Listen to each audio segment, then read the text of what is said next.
Burial Ground Conservancy, our meeting today. We are about to do something about the business of co-chair because you can't be a co-chair when there's not another person sitting in the chair beside you. I have been probably with the Conservancy longer than any other member, as I think that I originally met Mandingo by bringing books by, about, and for Black authors to Macedonia AME Church every first Sunday. And sort of like now, maybe even worse now, finding these books was very, very hard to do. And it was just a treat to be able to take the books that I could find working at the official publishing house for the Episcopal Church down to the Macedonia AME Church on first Sundays so that people could see that these books are available. I'm a firm believer that availability means everything. You know, if you can access it, you can get it, you can do it.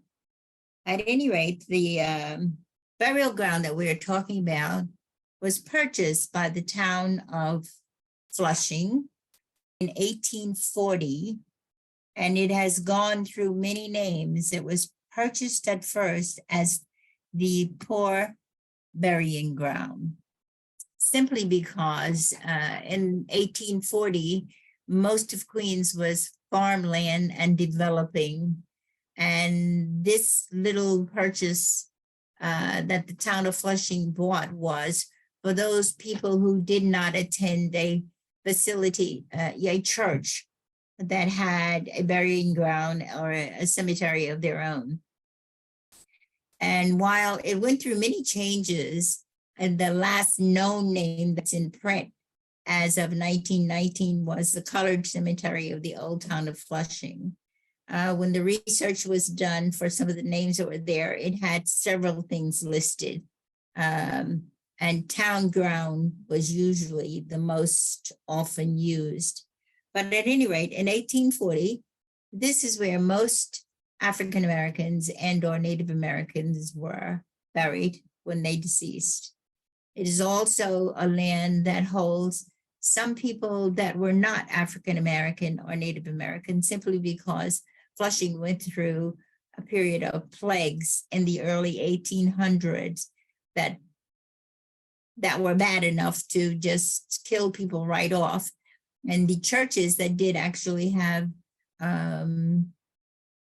spaces for burying their deceased members were afraid that these diseases were so contagious that just having them buried in their church cemetery, people passing in and out of the church might be affected. So they buried them in the town ground.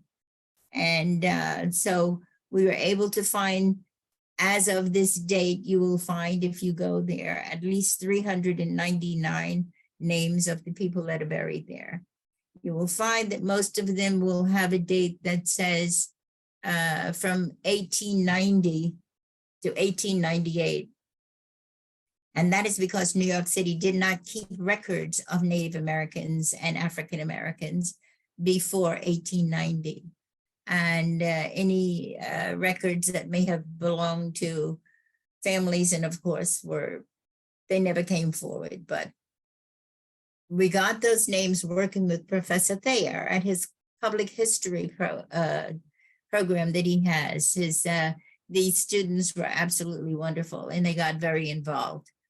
At today's meeting with our conservancy, we not only talked about the history of it and wanted to show you this picture of how the burial ground looked in 1919 when it was discovered by Mandingo. When he discovered the book that had it listed in 1919. It was a book that was published by the borough president in the year 1919. This next picture shows you the actual map, a current map of the burial ground as the land was back in the day. There may be another little slide that can come into it. This is actually also a part of the playground that was there. This picture now that is highlighted with the blue shows you the actual burial ground size according to other things that were on this map in 1873, sorry. And it shows you in the little blue highlighted spot, the actual space that was bought from somebody to use as burial ground.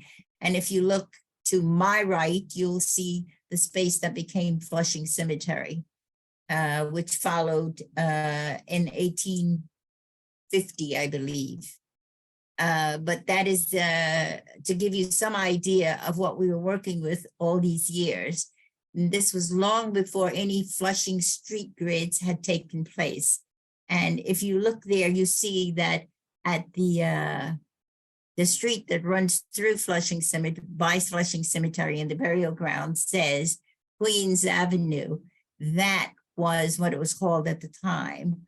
And it was remnants of an old Native American Indian road or Indian trail that went through Queens from one side of Queens to another. And it became 46th Avenue when the street grid was done. And some of the other names that are there may be names you would never recognize. I know I don't. Of landowners at the time. As we go to our next site, it shows you the next picture. It shows you a little bit of the handball court that was a part of the playground that was done on a part of the grade of the burial ground that was high enough not to do much to it. They just paved it in and made a handball court there. When Robert Moses came along in the 1930s, he put in the handball court and swings and seesaws and things of that sort, and changed the name to Martin's Fields Playground. And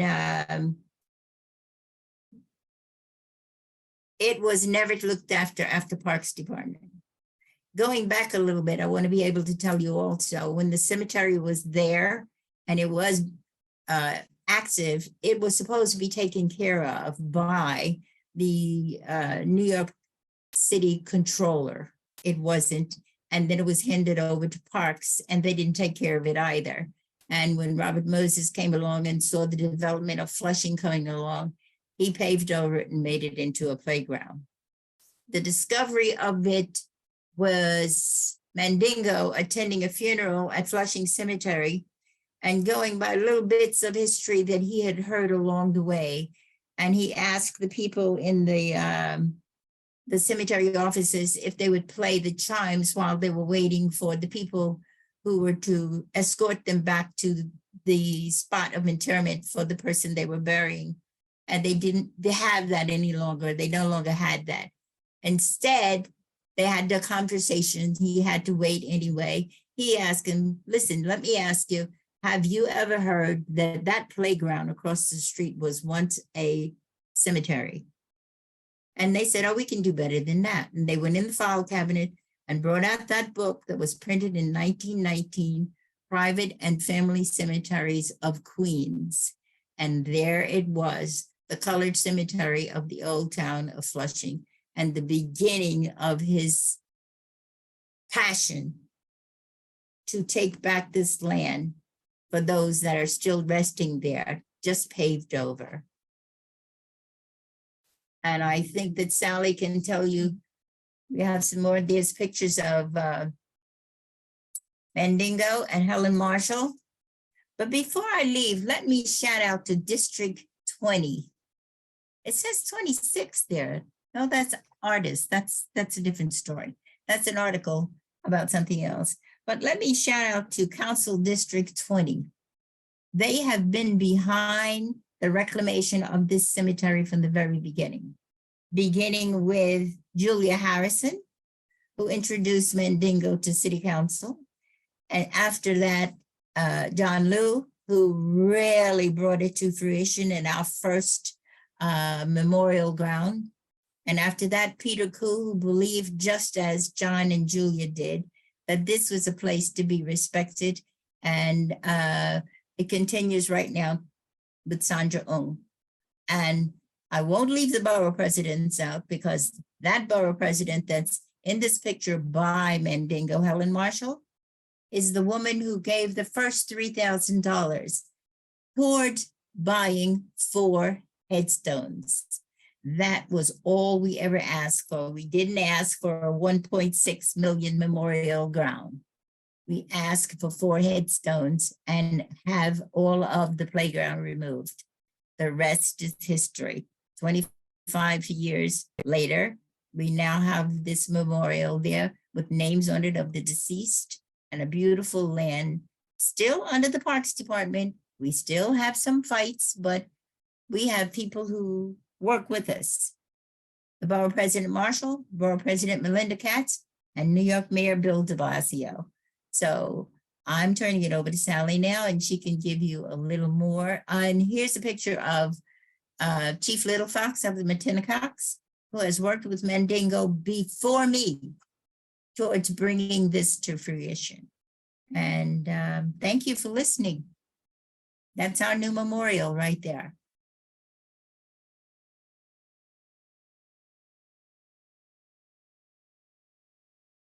Sally. Thanks, Robbie.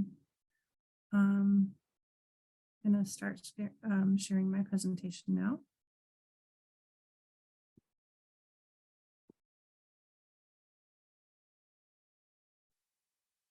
Okay, thank you. Hi, everyone.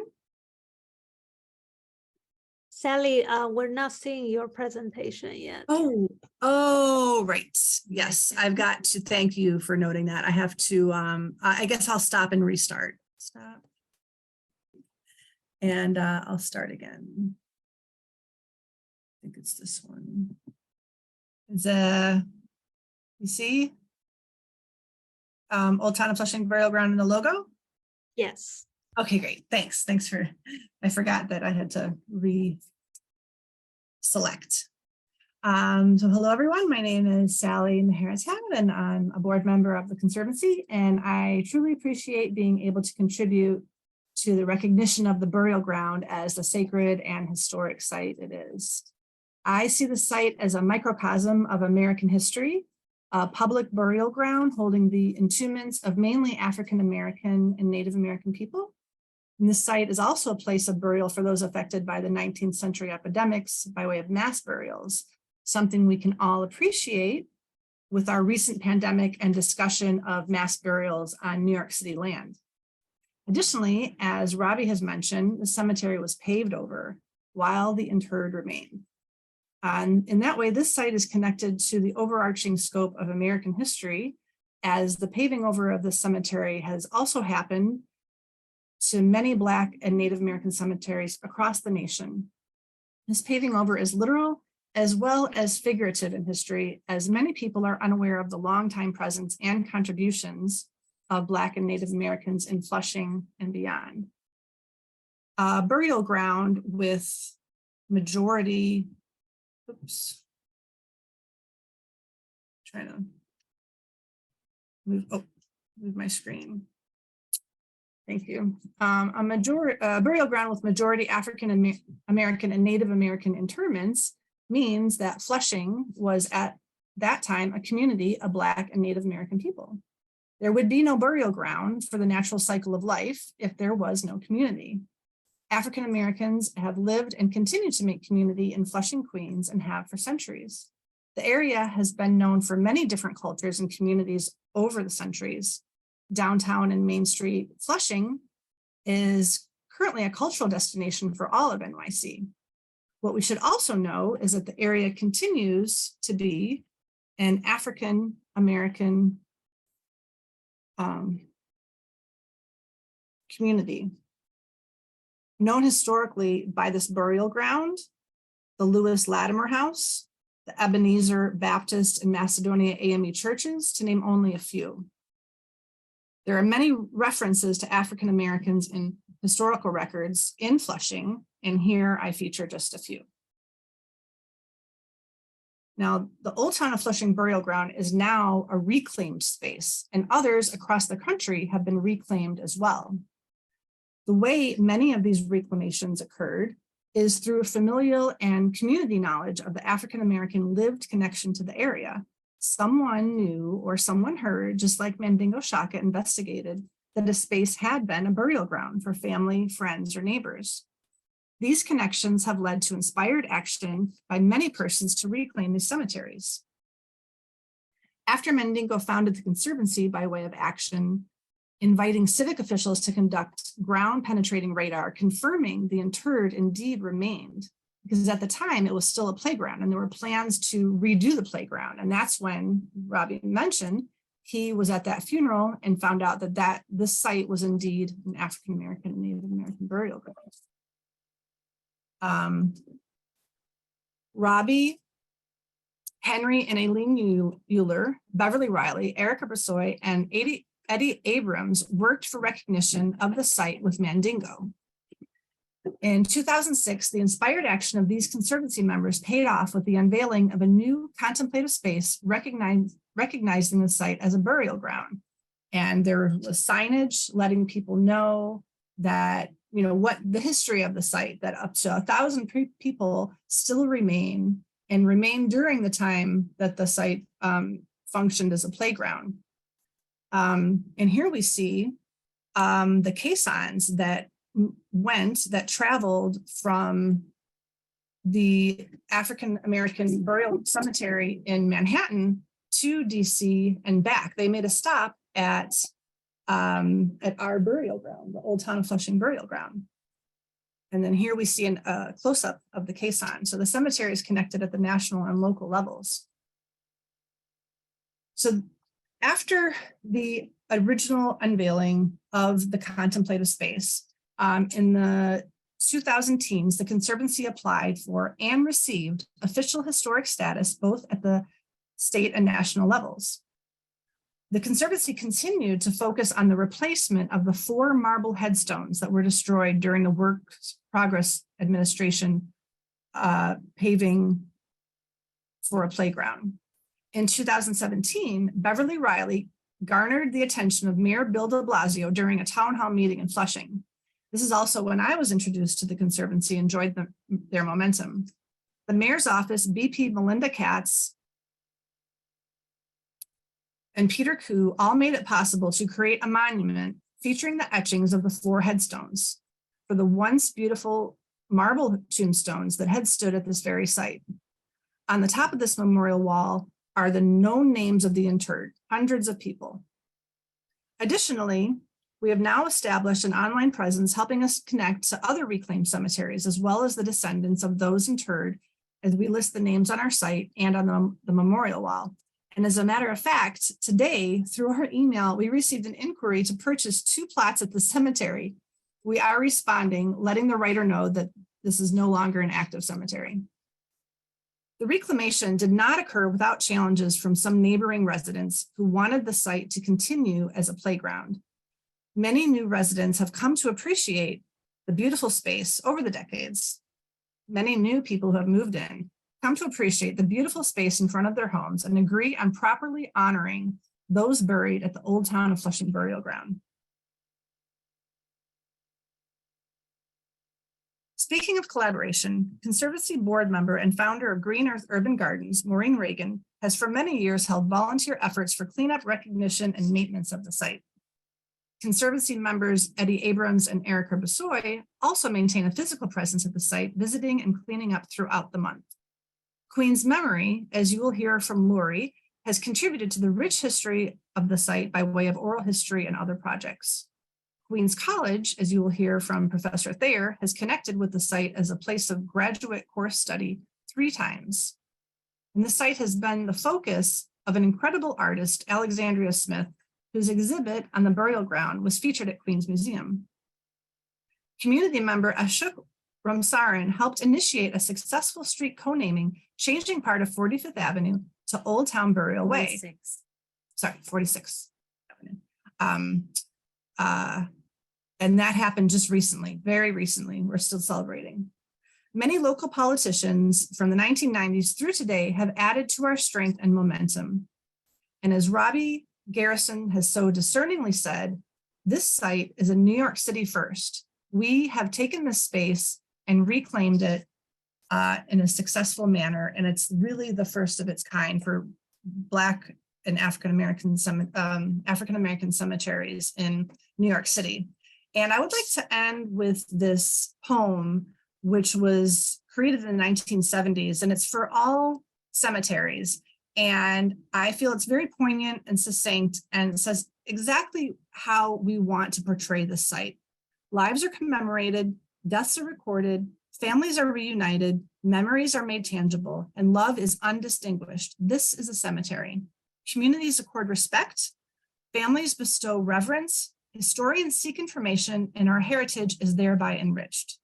Testimonies of devotion, pride, and remembrance are carved in stone to pay warm tribute to accomplishments and to the life, not death, of a loved one. The cemetery is homeland for family memorials that are a sustaining source of comfort to the living. A cemetery is a history of people, a perpetual record of yesterday, a sanctuary of peace and quiet today. The cemetery exists because every life is worth loving and remembering, always. And as of our meeting today, it will be listed as a garden of the ancestors.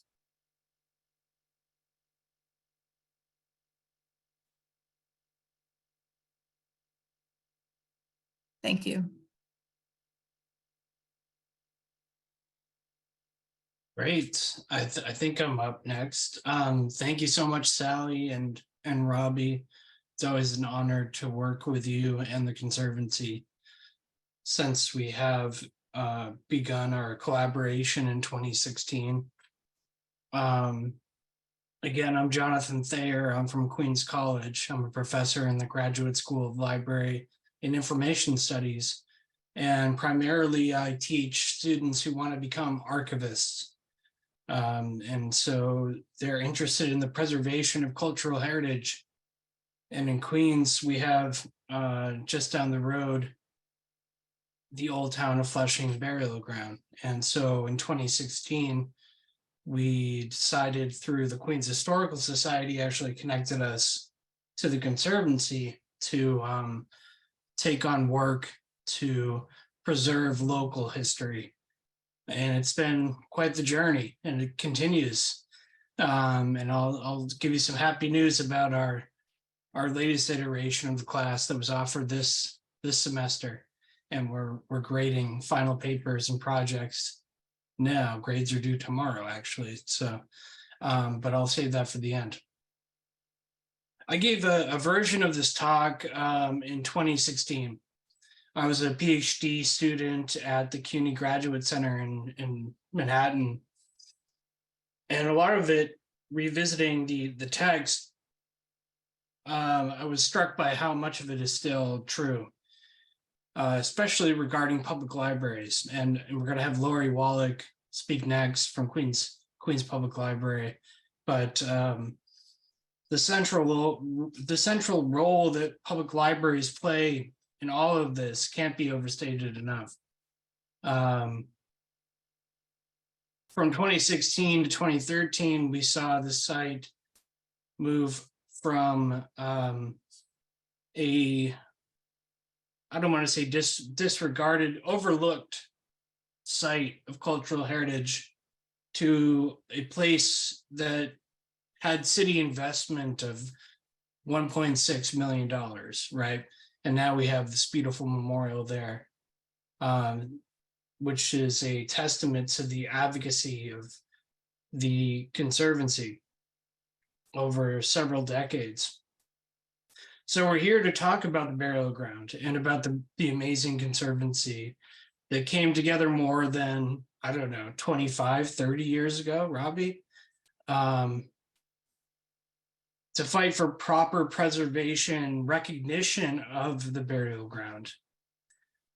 We're also here to talk about, or I am anyways, about a collaborative project that took place over the course of the spring 2016 and 2020 academic semesters, and about how a graduate level classroom can open itself up to include individuals from local communities, public libraries, and the deep roots of history buried beneath us in our local surroundings.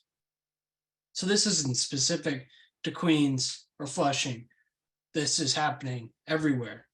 We all have these roots surrounding us. We all have public libraries surrounding us. We all have potential collaborators. So I hope that this can resonate with folks outside of our immediate networks in Flushing. So I hope to keep my remarks brief, but I do want to make a case for two things. Number one, we need to get over the idea that, or the stereotype that local history is for hobbyists or antiquarians, or that is not to be taken seriously. And that's coming from an academia perspective. Local history is about people, it's about communities, and it has the ability to empower by bringing people together and restoring social meaning to everyday public spaces. Let me say that one more time. It has the ability to empower by bringing people together and restoring social meaning to everyday public spaces. Number two, we need to support our local public libraries. Public libraries are not dying, although they are under threat, active threat, politically in the discourse. We may be fortunate in New York where we're just looking at budget cuts as opposed to book bannings and other more sinister forces at work in states like Florida and Texas and elsewhere. Public libraries are under threat, but they are not dying. Their usage statistics, in fact, have never been higher. And that's because public libraries are not about books. They're about people, just like local history. Public libraries are vibrant, necessary institutions, especially in cities. If you find yourself not needing to visit your local public library because you don't need their services, then good for you. That's great. That means that you don't have, or that you have the resources to buy your own books, periodicals, movies, pay for your own internet. You have a place for your kids to go after they get out of school. You don't need help drafting a resume or learning English as a second language. You don't need help finding a job. But the fact is that many, many people in New York City and elsewhere do need help with all of those things. And they rely on public libraries for the resources they provide and the sense of community they facilitate. Now, this is about local history, public libraries, graduate students in my case, and community stakeholders, and how we can come together and work together by making the public history classroom public. In spring 2016, I designed and taught a class for the first time, which was then titled Public History in Theory and Practice. While I set broad parameters in the syllabus and gave our students direction as to the general topic of our fieldwork, the final outcomes that students produced were determined through a collaborative model that looks something like this.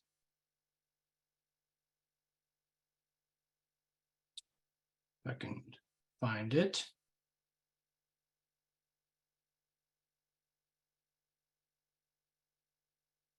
Everyone can see that, I hope.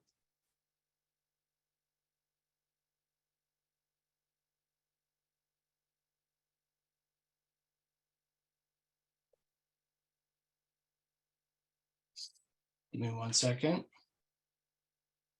Okay. So this model looks something like this. It's about embracing my role as an academic, as a professor, but opening up my classroom to my surrounding communities and using the labor within our classroom to contribute to service learning outside of the traditional walls of academia. So the public history classroom obviously consists of two things.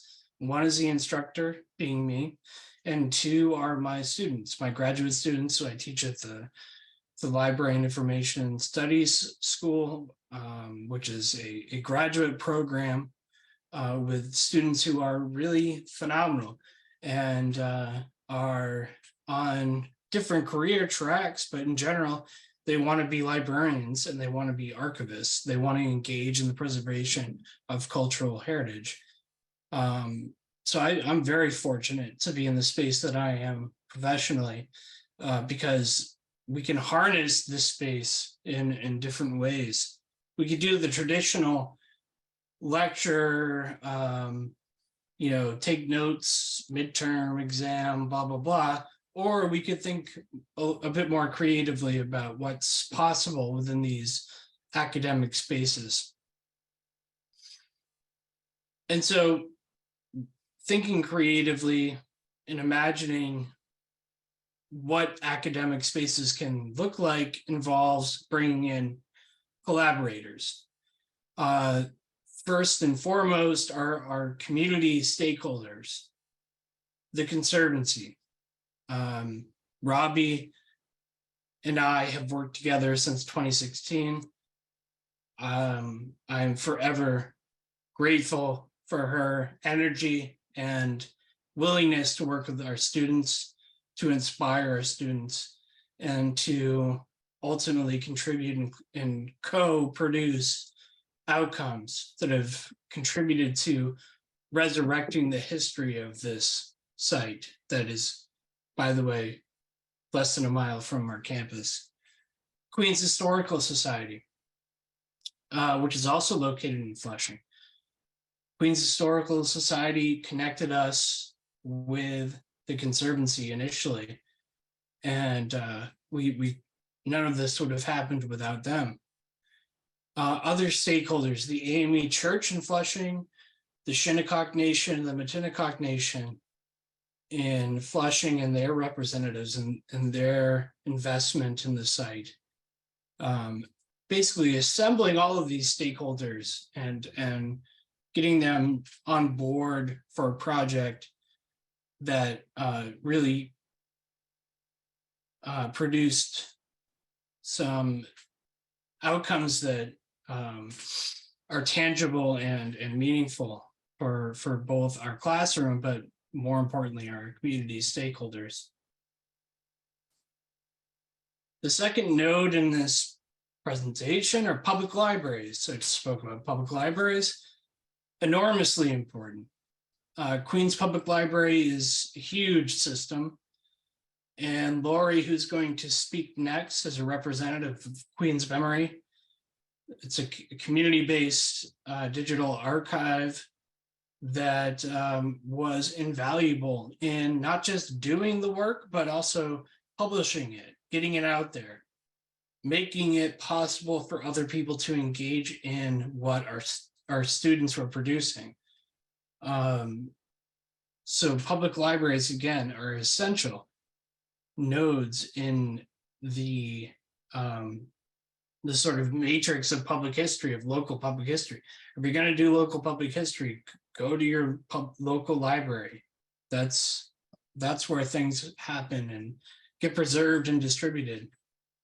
Information technologies. I come from a department, library and information studies. So we study information.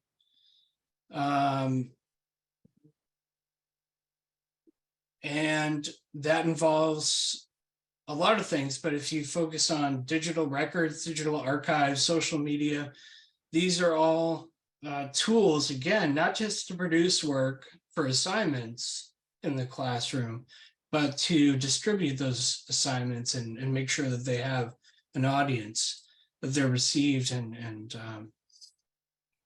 interpreted. And then last, intentionally last, is academia. We're the facilitators. We're not the driving engine. We're the facilitators. We have the resources. I get paid to teach the class. The students pay money to take the class. What do you do with that? Well, in our case, we decided to turn it into a service learning experience. That's my department, GSLAS. That's my campus, Queens College. That's my university system, CUNY. What can you do in this position? It's a privileged position.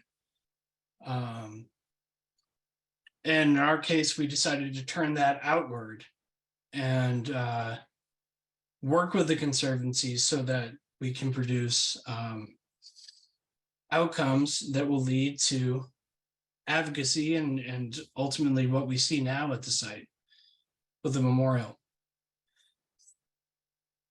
So working within this framework, we were able to resurrect local public history related to the Old Town of Flushing burial ground, the site of final resting place for some 1,000 individuals during the 19th century, primarily African-American and Native American, half of whom under the age of 5 years old. Truly a devastating list of statistics.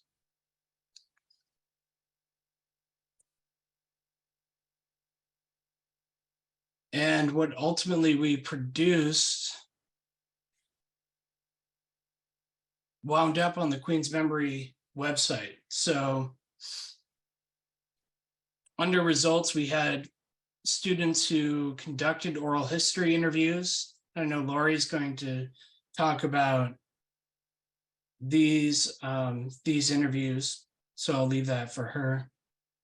But we also have students who went through census records to produce genealogical profiles of individuals who were interred at the burial ground. And these are folks who otherwise we would know nothing about if not for our student research. And I'll put this link in the chat. We also expanded conceptually the project to think about larger realities that are happening in New York. Of course, this isn't the only burial ground in Queens that has been paved over or claimed as parks territory. And so we have this interactive map that one of our students created showing you where they're located and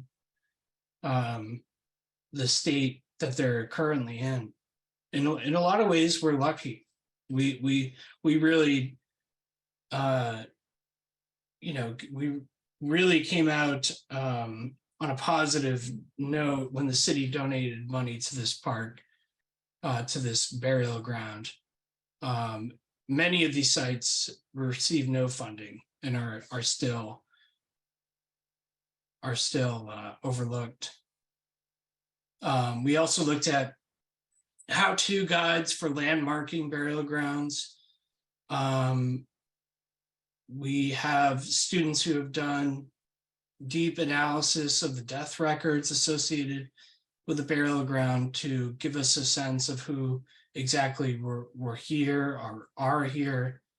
Most recently this semester, our student Lori Rothstein, who I believe is in the audience, went through the censuses of 1880, 1890, and identified all Black and Native American individuals who were living in Flushing during the time that this burial ground was most active, to give us a sense of Black Flushing. Really, really exciting work. I'm still going through it. I said grades were due tomorrow. I still have 24 hours, so I'll take all 24. And then we have lesson plans that were designed by two of our students for K through 12. K through 12 students to learn about not just the burial ground itself, but the context in which it existed. So this is a really, when I look at this, I'm grateful for the Conservancy, but really for the students who put the work into this, this product. Rudy Hartman, we always have to shout out Rudy Hartman, who did remarkable work with the initial burial ground records. And over the past 7 years, it's just kind of snowballed off of his work, really. So again, I'll put this in the chat. Here's Rudy. We have a documentary that was filmed. This continues to grow. It's not something that's finished by any means.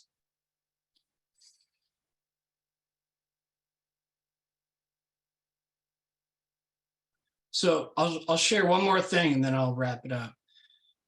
This photograph was taken from the site of the old town of Flushing burial ground.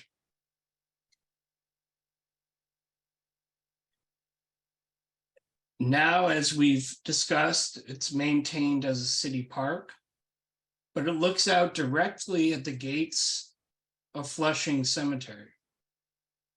So you can see across the road, there's Flushing Cemetery. It looks like a cemetery, doesn't it? Old Town of Flushing burial ground does not. How can we make sense of the city park? How can we make sense of the difference in how these two sites are interpreted and preserved?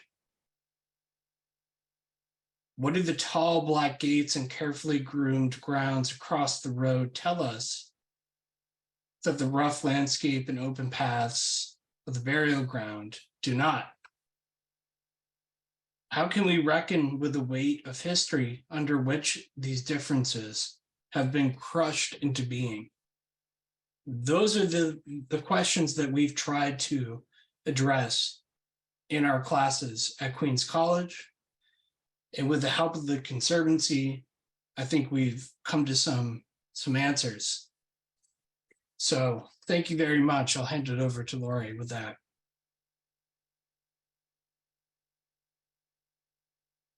Thanks, Jonathan, and thanks so much for the very timely shout out for public libraries. That's very much appreciated there. Thanks everybody for joining us tonight. And I just have a few slides that I'd like to share.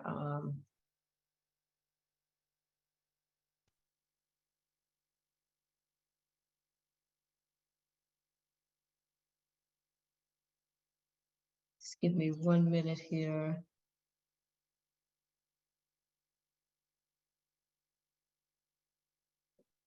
And I hope everyone can see my screen. Okay. Jonathan mentioned Queen's Memory, and I just wanted to just give a little brief description of what Queen's Memory is and what our role here is. Queen's Memory is a joint project, as I mentioned, a digital archiving program, and we're administered jointly by the Queens Public Library System and Queens College. And we were actually begun by a Queens College graduate student who was in the very program that Jonathan teaches in, and that I also graduated from, Natalie Milbrodt. This project began as her capstone project back in 2010, and it's just kind of grown into this much larger entity. In general, our goal is to partner with community members of all sorts to document both the history and contemporary life in Queens.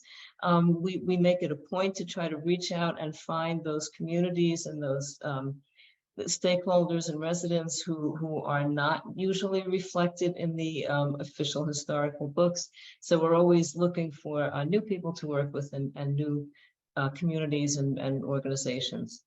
To date, we have recorded more than 1,000 oral history interviews. We've had more than 450 live events around the boroughs. We tend to do our events in the branch libraries, but we also very often partner with organizations like the Latimer House and the Burial Ground Conservancy and all sorts of other entities around Queens. So really at the heart of our collection are oral histories. Like I said, we have more than 1,000 of them. And we have a channel, Queens Library has a channel on the Aviary platform, which is a bit like YouTube, but more optimized for oral history, where we host all these videos, and they're videos and audio recordings, both oral histories that we've conducted over the years. They are freely available to the public. The link is there, and maybe we can put that in the chat eventually too.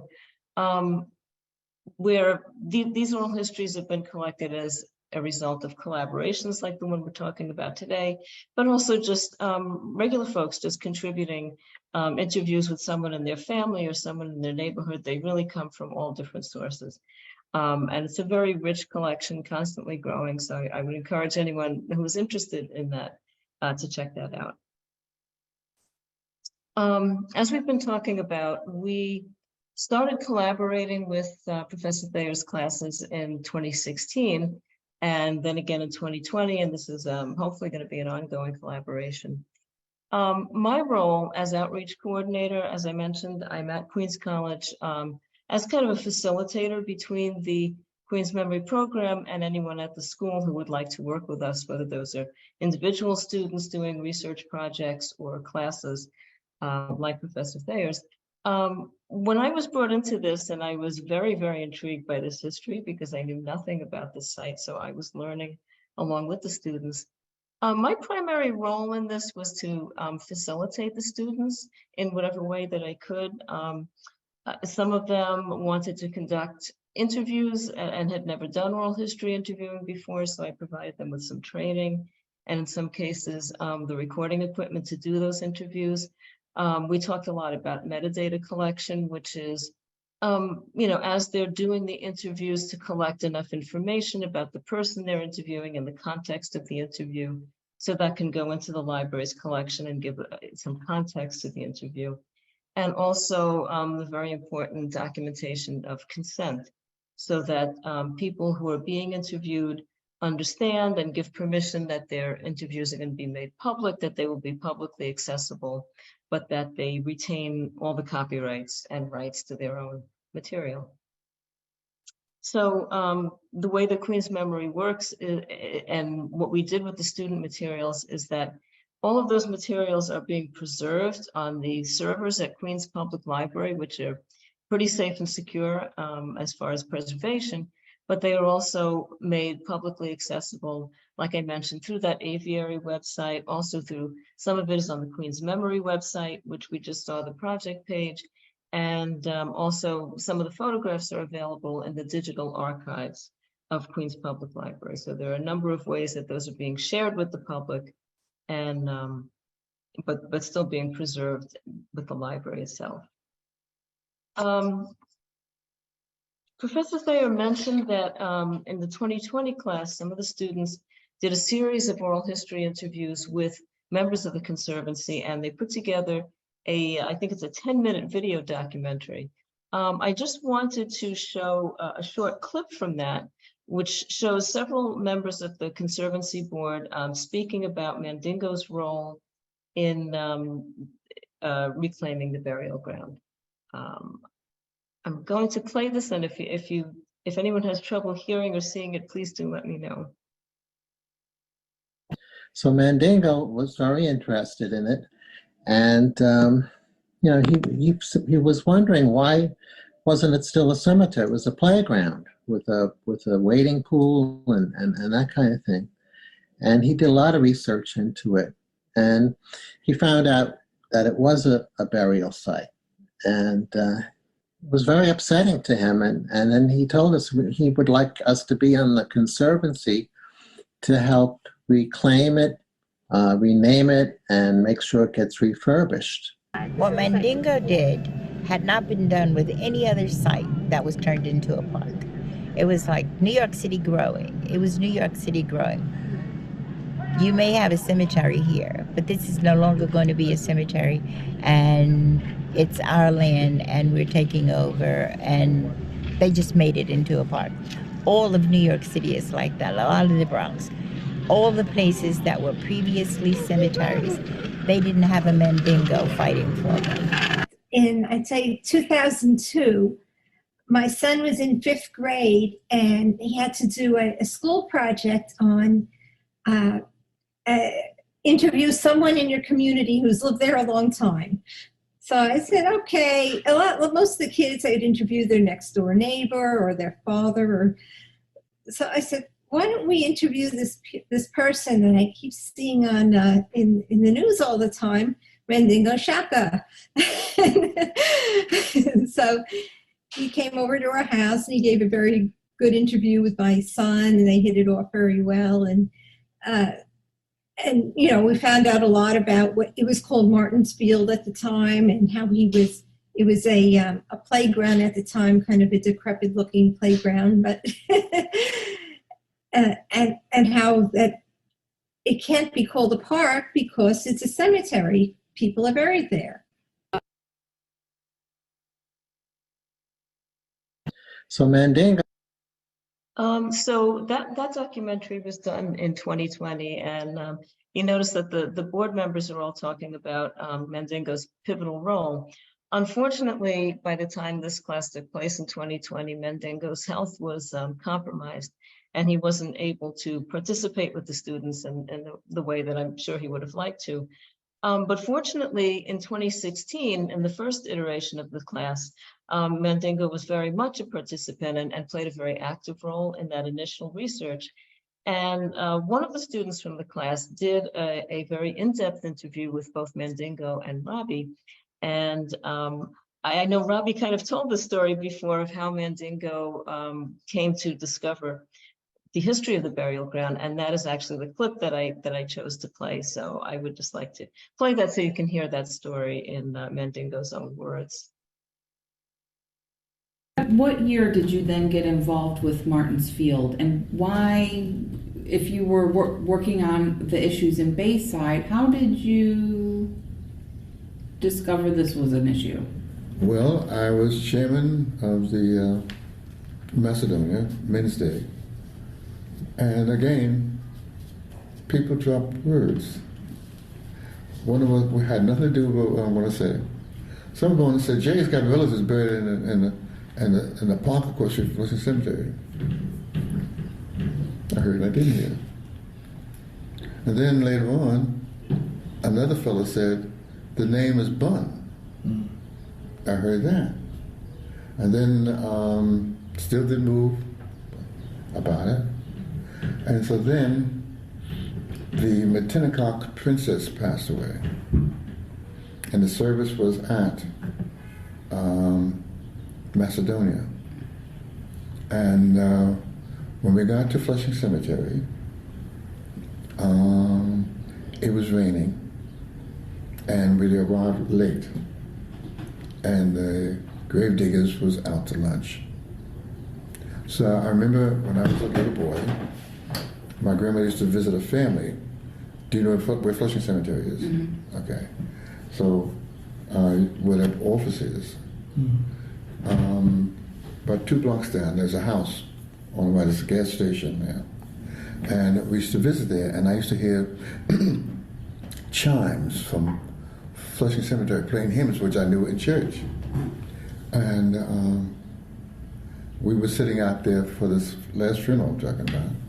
So I got up and I walked into the office and I asked them would they play the chimes. They said, they said they're broken up, we don't play them anymore, whatever. And I started to go, and a voice within me said, ask him about across the street. I said, did you hear there's a cemetery in that park across the street? He said, yes. And the supervisor, one of the side is, he went back and bought me a book. And there it shows that on the 48th Rocky Hill Road goes this way, 46th Avenue. What is spooky about that?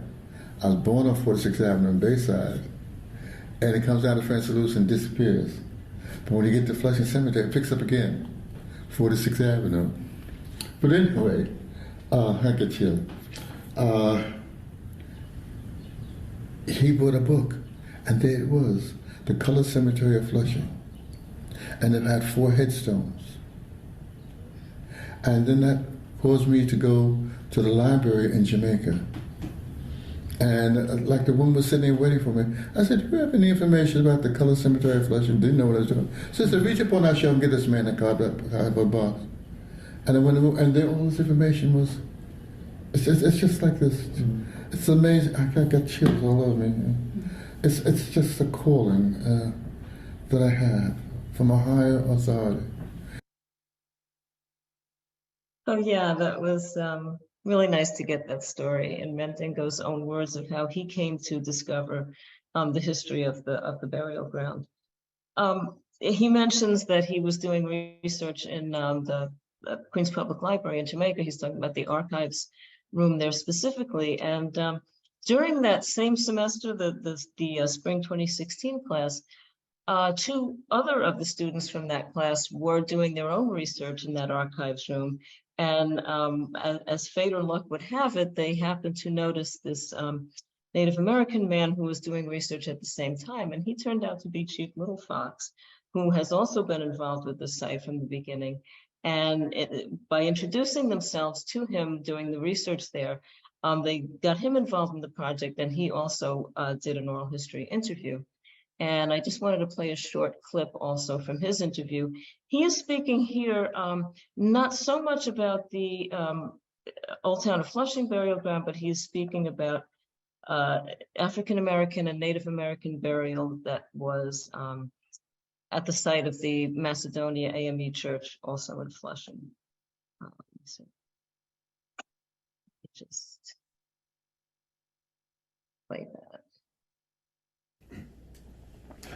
You know, I'm Flushing on Main Street, on where you're coming down on Northern Boulevard over the Queen side. Wait a minute, I'm talking about up on it's right next to Mandingo Tshaka, up by a ballway is, and Flushing on Main Street, Woodfair. This is Woodfair Avenue. And then come another street there. Let me see, about 3 or 4 blocks over. You go up, this is Ballway. The police department is here, the church is over here. Over here, it's a great big parking lot, and it goes up on the top of another gun there.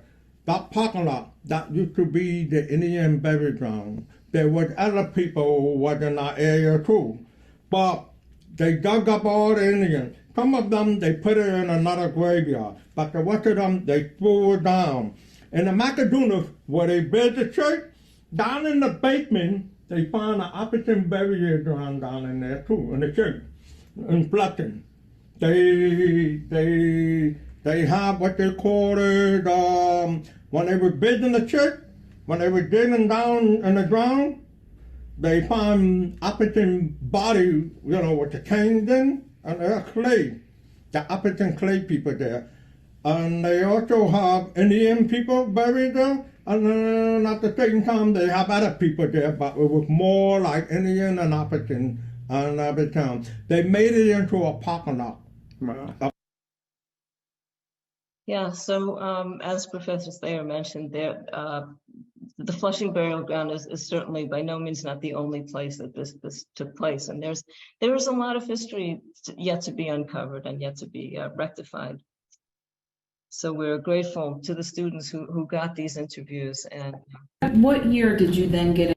And I just wanted to point out, and this has been mentioned by the other panelists, that it was particularly gratifying that in this case, not only did the students do the research and we have all these evidence of the research, but that there were actual tangible results in this case. And Robbie and Professor Thayer mentioned Rudy Hartman, who really did the bulk of the research, discovering the names and the actual death records of those 399 people, that the Conservancy was then able to take to the city as proof that we have solid proof that these people are buried here. And now if you go there, as of November 2021, if you go there and look, you will see the wall with all of those names there, and you see the headstone, the representation of those original 4 headstones. But this wall has the names of all of those people buried there. And as they noted at the time, there is I believe some blank space for future names that may be found, because we know there are a lot more than 399 people there. And the hope is that someday we'll be able to put names to those other people too. So if you go to that project page that I know was put up in the chat, you'll see some of the photos from that day too, which was a wonderful day. You see many of the Conservancy members and Chief Little Fox here at the ribbon cutting. And again, unfortunately, Mandingo was not able to be there, but and he's now passed about a year ago. But certainly, I'm sure that his spirit was very happy that day. And going to stop my screen share here.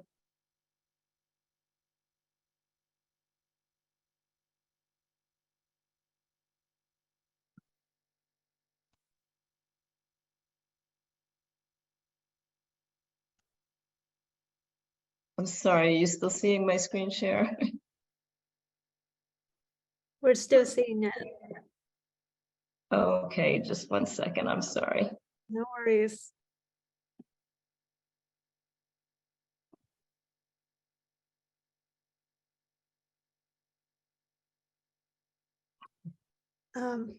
Maybe I'll start the Q&A section. Yeah, go ahead, I'm sorry, just having a little here. Start answering some of the audience questions. I was really struck by how collaborative this effort was, and it was really valuable to hear the different perspective of each of you who were involved in the effort in different way, representing, academia, the grassroots group, and then the library as kind of a public serving community organization, kind of each really like contributing in different ways to this successful campaign. So I was wondering, so you also mentioned there are like many other sites that are similar, that are like either going through the process or like maybe in different stages of the process of trying to be reclaimed.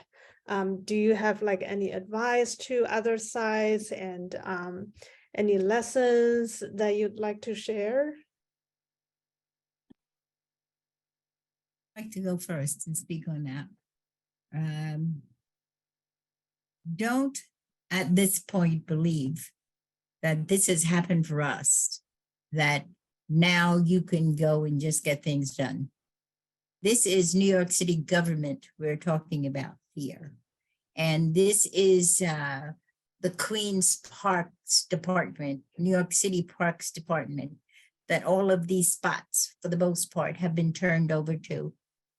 Those people that are working to have some recognition for places that they've discovered. There are places that have been discovered that we will never get back. We will never get back Seneca Village. We will never get back 42nd Street and Fifth Avenue, the library. We will never get that back. But those people who are working to get recognition, you need people that have the guts to go against what is sitting there that says you can't do that. And you have to find every avenue that you can to make it happen. You have to have people working with you that have as much passion about doing it as you do, and realize that you're going to get no's a lot more times than you're ever going to get a yes. Yeah, I'll second that. Working with academia, I think what I'm proposing in this sort of new model of public history is that academia can be a resource. We're not here to be didactic or to lecture to you or to tell you what's right or wrong. We're here as a resource because we have labor, we have money, we have institutions backing us.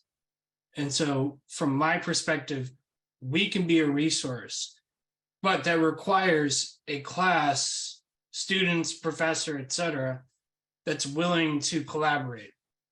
And like Robbie just said, you're going to get more no's than you get yeses. And collaboration is as much about failure as it is about successes. That's something that I teach my public history students. You're going to fail. It's how you react to the failures and bounce back and find other creative solutions or pathways. That's how you'll succeed ultimately. But I think discounting academia or academia discounting local history, vice versa, those are, we need to get over that. We need to get over it. That's my contribution, I think. Laurie, would you also like to chime in? And Yeah. and another, I think Patrick asked if there are similar research and discovery being planned for another site in Queens. Yeah, I don't know if there are specific sites right now that are in this process. I mean, we would very much welcome the opportunity to work with them. If there are, the Flushing Burial Ground Conservancy has been great to work with, and they're so organized. And I think working with them and working with the students at Queens College who have been so enthusiastic about this project has been wonderful. It's really made it very easy for us to work with them, and you know, we would welcome the opportunity to do the same with another group. So yeah, if anybody in this is interested in that, definitely we'd be very happy to do so. Thank you. And Lisa asked if anyone has heard about a Black burial ground at York College.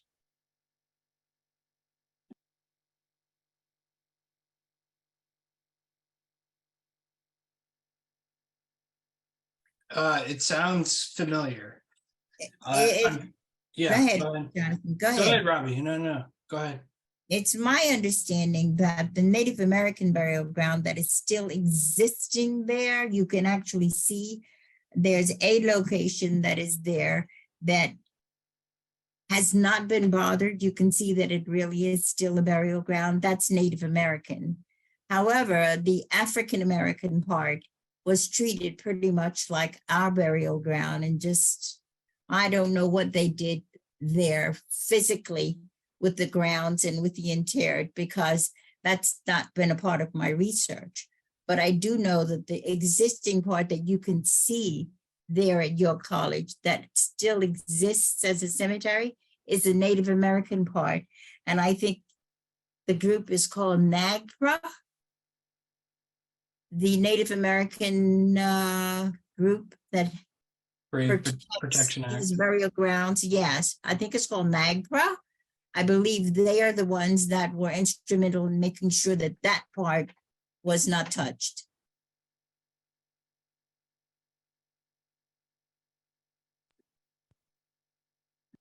Great. And Irene has a question. I think it was answered how the burial ground was discovered. Do we know more about the relatives of those who were buried there? Were they aware of the burial ground, and have they been involved or connected in any way? Jay Williams knows that he has relatives buried there.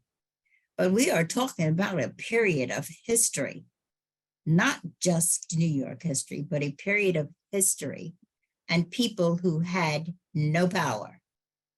If you listened carefully, you heard us say there were 4 viable headstones.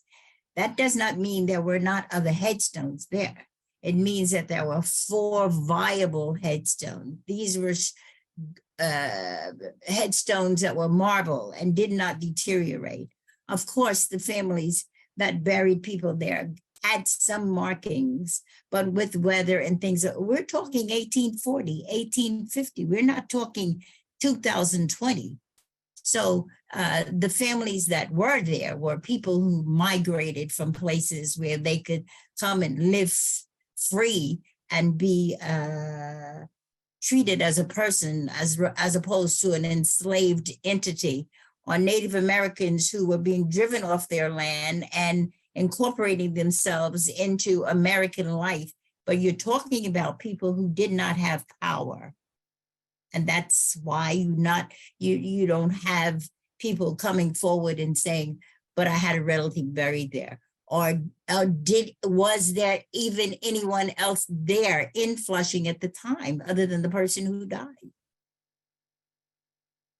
And I'll say some of our students did sort of micro history of individuals who were buried there that Rudy Hartman discovered, and then they were able to do deeper dives through newspaper records, et cetera, to build profiles around these people. And they were very much on the margins of society. There's some really horrific stories about how these people died. And that leads into their final resting place at the burial ground. They really did not have the resources to leave behind a paper trail that we can connect to family members at the time, as you know, historians or archivists. So it's really tragic.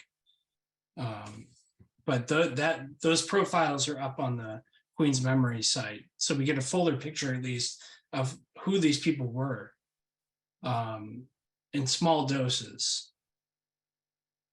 Yeah, they're really very fascinating. That was a great project. I think we have about 5 or 6 of them up on the site, where the students were able to find just newspaper records and just anecdotal documents about these people and put together some nice profiles. So, you know, really interesting profiles. I encourage you to go look there, and hopefully, you know, maybe someone will take that on in the future, that there are other people that could be profiled that way as well. And the articles in particular is of a woman who actually probably had a heart attack because of the color of her skin. Nobody tried to do anything other than to take her to that burial ground and bury her there. And as time passed and people were looking for this person, we found out that she was actually a well-to-do woman. She could have been identified if someone had cared. So I would say also to the lady who made that inquiry, a lot of it had to do with whether people cared or not. And there was another newspaper article, I think from 1936, when the undertaking of the pavement for the playground was taking place. There was a news article saying that the workers, when they were preparing the land, the article says bones galore. So it was known that people were buried there, and you know, that was the article. It's a very unfortunate documentation of what happened at the site. And so it was published that, you know, the site that locals probably knew was a burial ground, that, you know, to the larger area was reported that, you know, this indeed, they were coming upon the graves of people buried there. Thank you. Lisa asked if there are any archiving workshops or digital workshops for a layperson to get started. Well, they could always apply for our program. Not that we're actively recruiting or anything, we really aren't. But if you you might want to take a look at the MLS program at Queens College.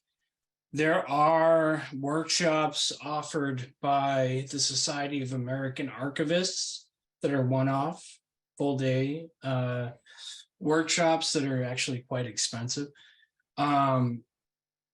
compared to what we charge for tuition, especially.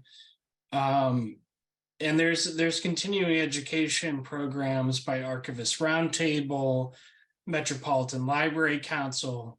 Those are all New York City specific, whereas SAA is national.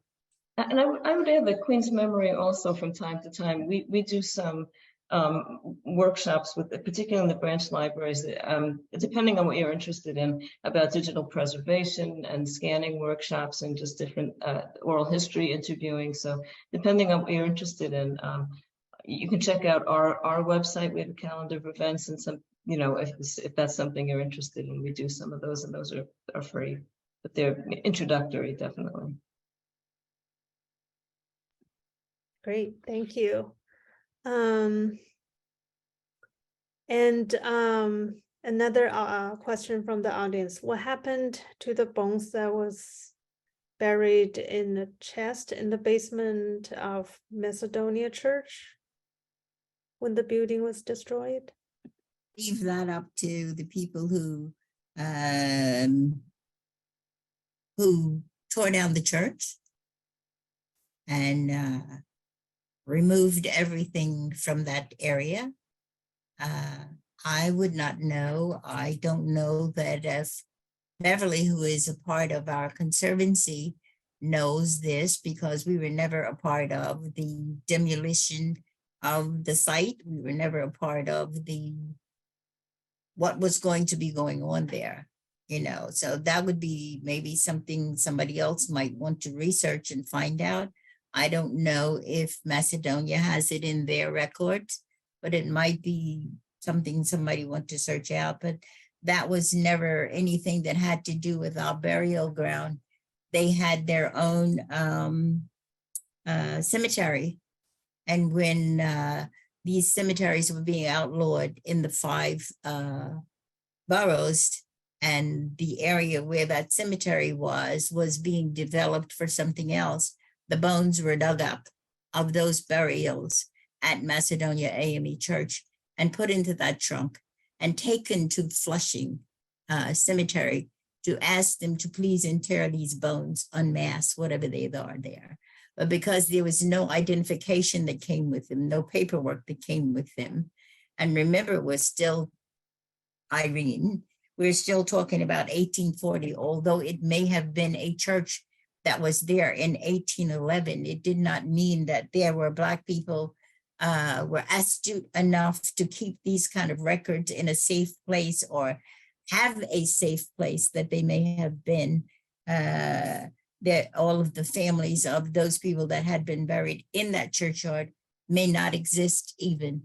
But what happened to the bones in the trunk, I have no idea.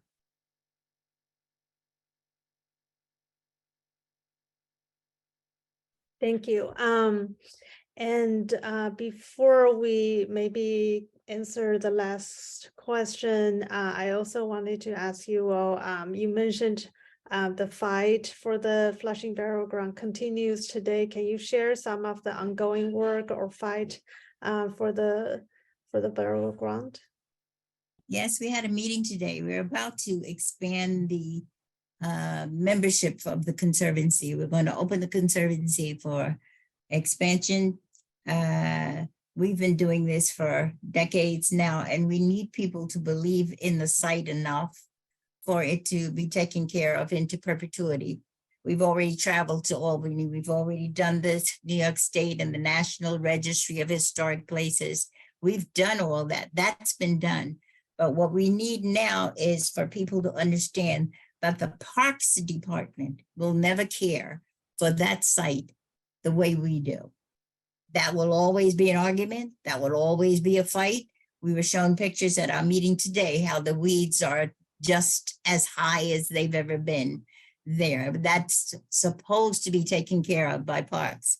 But fortunately, one of our members is Maureen Reagan of Green Earth Urban Gardens. And she is not only someone who works with our cemetery, she does it with Jamaica Bay, she does it with Bound House, she does it with a lot of open spaces. She has been given permission by Parks to have a butterfly garden that she will tend there. She says to us that this burial ground will be her residency as far as work is concerned. And because of her ability to get volunteers to come to her when she calls for them, whether it's local or the reserves or whoever, because of Maureen, we have been able to keep that place looking as good as it does. It does not have to do with Parks. We have to push Parks. We will always have to push Parks. It's New York City government. I mean, I don't know that Parks is any different than any other part of New York City government. Yeah, as another city parks owned site, we as a Louis Latimer House certainly shares some of the challenges and ongoing struggles you spoke about. So I also wanted to ask you all to share some ways that the audience members can stay engaged or connected, how they can support the Conservancy and the burial ground going forward. That's kind of what we're looking for now.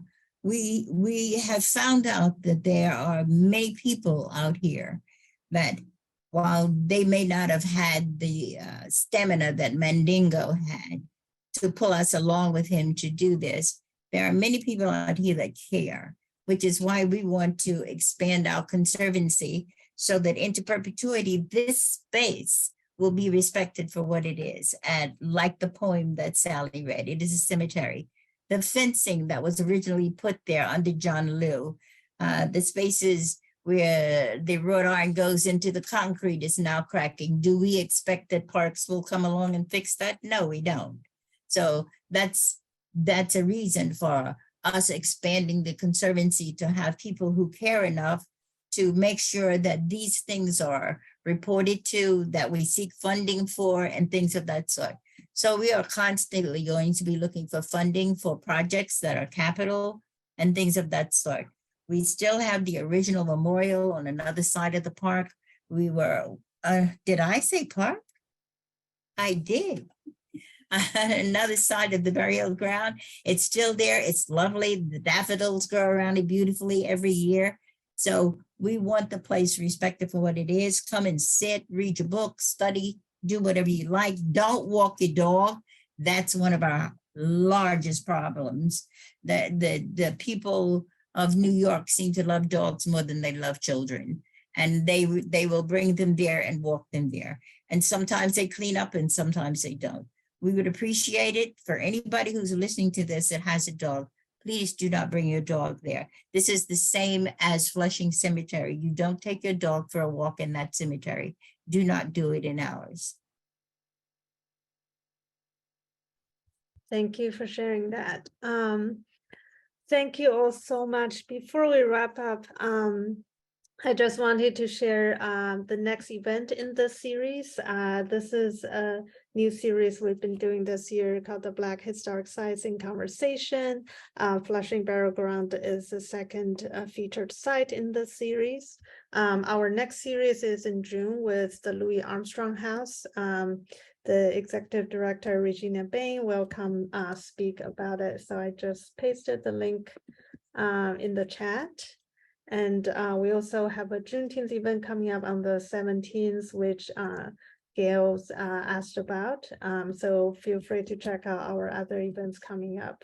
I also wanted to give the panelists a chance to share some last words. What are you doing on the 17th? We have a Juneteenth celebration with some performances and family activities. I ask you because the burial ground is also doing a Juneteenth celebration on the 17th. That's number one. And I also like to tell you that I was one of the first guides for the Louis Armstrong House when it was turned into the museum. You will love the place. If you haven't been there, all of you should go there. It is a wonderful place. That's amazing. Hopefully people can come to both our events. I'm sure Yes, the that would be good. schedules are like flexible. We are scheduling Black art, be it paintings or quilts, local artists, quilting and paintings. Great. And So- I think so the Burial Ground Conservancy's website is shared in the chat. So please check that out to stay connected and stay involved. Thank you. I just want to highlight that student work continues through this public history course. And Lori Rothstein in the chat described her work this semester, which is, believe it or not, comparable to what Rudy contributed back in the day. Really impressive stuff. So I have good news to share with the Conservancy, and we'll publicize that once grades are submitted and this week is over. Touch with Lori. How do I do that? I'll put you in touch for sure. I'm very interested in the Black doubling statement. I know, yeah, that's a point of contention. But yeah, and always good to be with you, Robbie. I just want to say that. Yeah. And Sally and Lori. Thank you all so much. I just wanted to add also that Queen's Memory is going to be doing a series of Juneteenth events also related to food traditions. So if you actually go to the Queen's Memory site, there are a few different celebrations we're going to be doing in the different branch libraries around food traditions for Juneteenth around that date. And yes, it's just wonderful working with all of you, and I hope to continue doing that. Thank you. Thank you. It's great to connect with you and learn about the amazing work you are all doing. I'm also really interested in seeing the research from the Flushing, the Black Dumpling of Flushing. So definitely keep us posted. Thank you all. And thank you to all the audience members for joining us. I hope you all have a good evening. Thank you very Thank much. you for doing this. It was It's Thank you, Ann. wonderful. Thank you. Thank And I love you guys. I love all of